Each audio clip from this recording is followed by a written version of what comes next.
Sebenarnya yang mau saya tanyain ini lebih ke kondisi seseorang.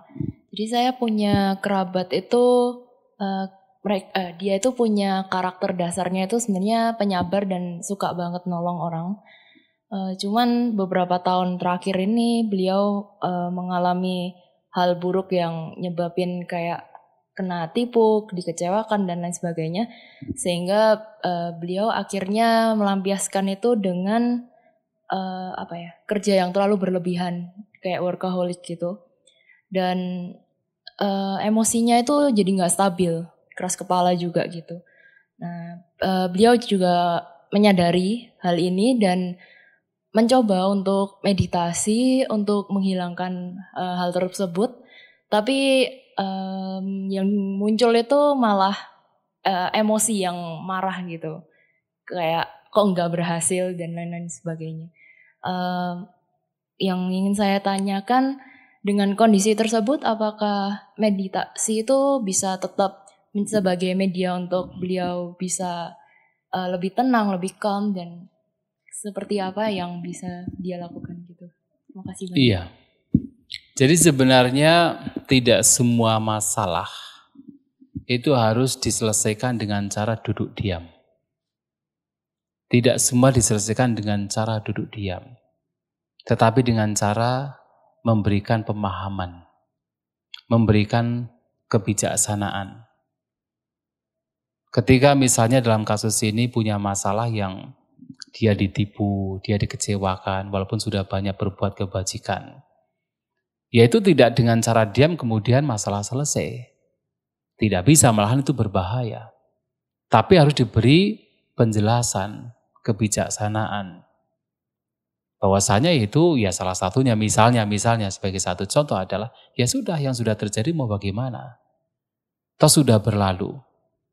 Kita tidak bisa apa-apa. Yang terpenting adalah bagaimana sekarang bisa belajar dari pengalaman yang lampau. Oh ternyata berbuat kebajikan juga harus didasari kebijaksanaan. Artinya tidak semua kita harus memberi dan memberi. Tapi kita juga harus tahu kira-kira yang diberi ini memang betul-betul membutuhkan atau sekedar menipu, kan begitu, satu contoh. Nah kalau sudah terjadi ya mau bagaimana? Yang terpenting adalah belajar dari pengalaman yang lampau ke depannya menjadi lebih bijak. Ketika harus membantu orang ya harus tahu juga apakah betul-betul orang demikian memang membutuhkan atau sekedar untuk memperalat saja. Nah, diberi pengetahuan demikian. Nah, kalau dia sudah sadar, sudah mampu menerima, baru bisa duduk meditasi. Kalau langsung dibawa meditasi nggak bisa.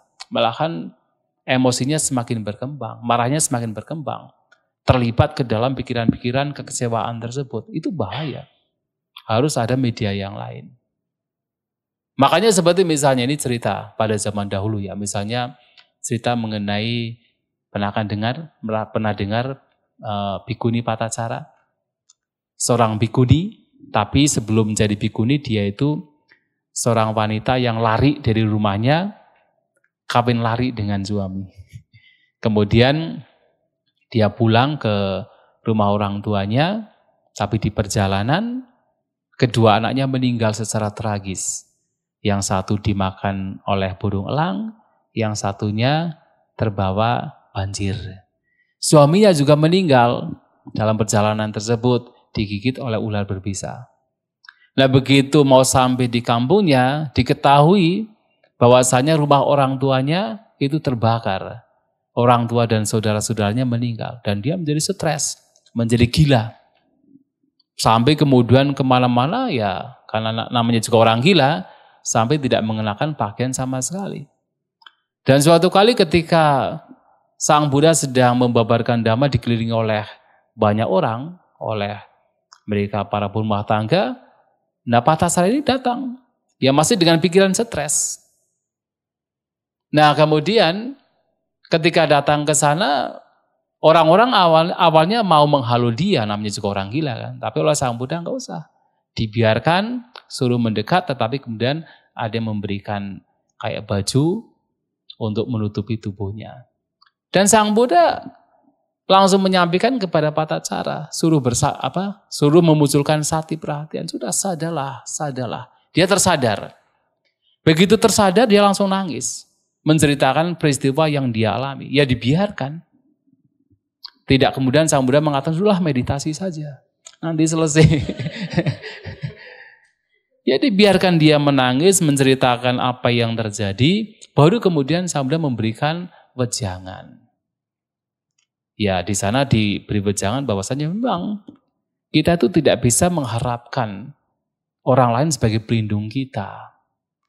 Pelindung yang sejati bukan dari orang tua, bukan dari anak, bukan dari suami, bukan dari kerabat.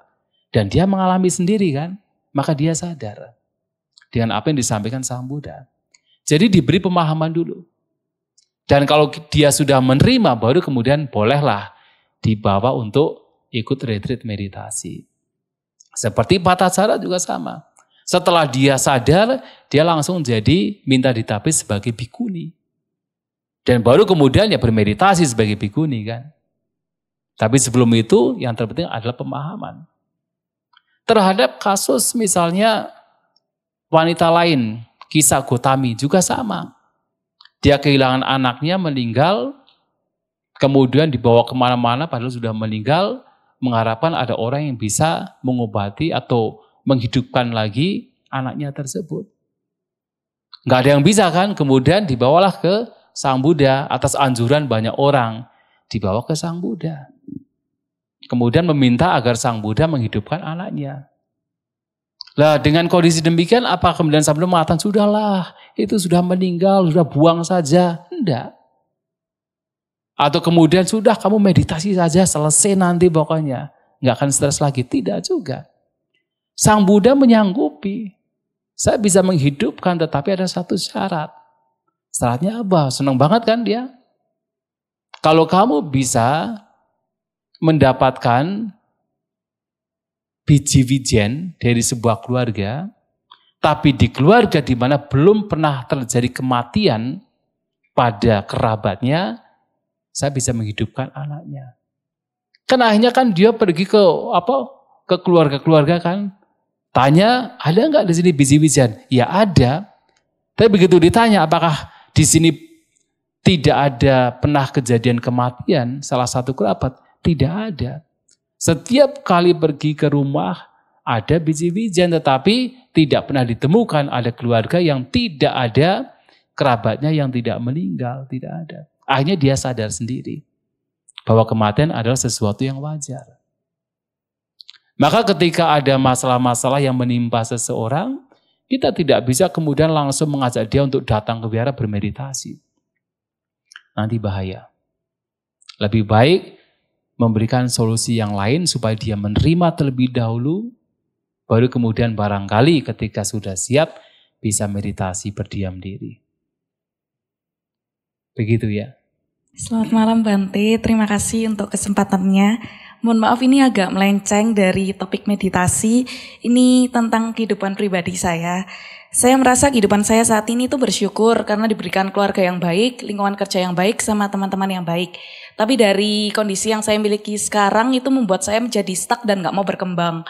Nah, bagaimana menyikapi hal tersebut? Karena harusnya rasa syukur yang dimiliki ini kan baik kan, tapi malah menjadi penghambat. Terima kasih. Contohnya bagaimana? Contohnya zona nyaman di lingkungan kantor. Jadi awalnya dari dulu saya plan mau buka bisnis, tapi sampai sekarang jadi gak buka-buka karena zona nyaman kantor itu. Jadi terlalu bersyukur dengan kehidupan yang sekarang gitu. Ya kan enak kan, gak stres gitu kan.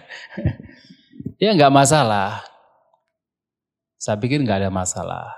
Yang terpenting kan sesuatu sudah tercukupi.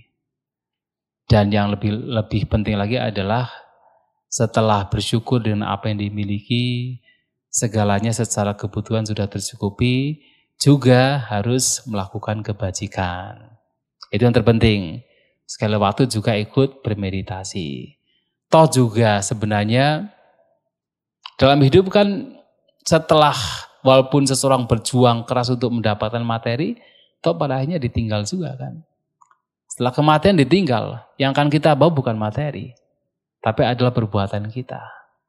Maka kalau sekarang mendapatkan kesempatan, kok tinggal di keluarga yang baik, dapat pekerjaan yang tidak perlu usaha keras, dan segalanya sudah terpenuhi, ya sudah. Yang terpenting adalah bagaimana kesempatan yang sudah ada, kemudian dikembangkan lagi dengan cara banyak melakukan hal-hal yang baik. Berdana, praktek kemoralan, menjaga pikiran, itu sudah sangat luar biasa. Tapi kalau kemudian ingin berkembang lagi, selama itu tidak melanggar aturan kemoralannya, itu baik juga untuk dilakukan. Ya, jadi begitu ya. Dan bersyukur itu salah satu hal yang sangat baik. Sang Buddha mengatakan santudi paramang laba. Bahwa bersyukur atau puas itu adalah kekayaan yang tertinggi. Itu paling penting. Karena sebanyak apapun orang punya kekayaan, kalau tidak ada bersyukur, dia tidak akan bahagia. Nah, orang yang bisa bersyukur adalah orang yang paling bahagia. Yang terpenting adalah bukan bersyukur, tidak cukup tetapi tetap bersyukur. Itu sulit. Kalau itu sudah tidak cukup bersyukur, ya itu orang bodoh. Dia tetap harus berusaha untuk mencukupi. Orang punya keluarga misalnya, anak istrinya tidak bisa makan, dia bersyukur. Udah bersyukur saja. Orang bodoh itu. Tapi kalau sudah semuanya tercukupi dan dia bersyukur, itu baik. Karena apa? Itu menjadi sebuah kekayaan. Kalau tidak punya rasa syukur, tidak punya rasa puas, santudi, sebanyak apapun yang dimiliki, dia tidak pernah merasa bahagia. Tidak pernah merasa bahagia. Dan juga sebanyak apapun kesenangan indera, ketika itu dikejar, itu tidak pernah memberikan rasa puas. Orang kan selalu merasa kurang. Dan lama-kelamaan menjadi budak dari keinginannya sendiri, semakin menderita. Tapi kalau kita bisa memunculkan rasa syukur dengan apa yang sudah tercukupi, itu baik. Tapi kemudian ditambah dengan perbuatan-perbuatan bajik lainnya. Tidak lupa dengan praktek-praktek baik lainnya untuk dilakukan. Begitu ya. Saya tidak mengajarkan untuk tidak berupaya lagi ya. Saya melihat dari sisi positifnya aja. Iya, baik.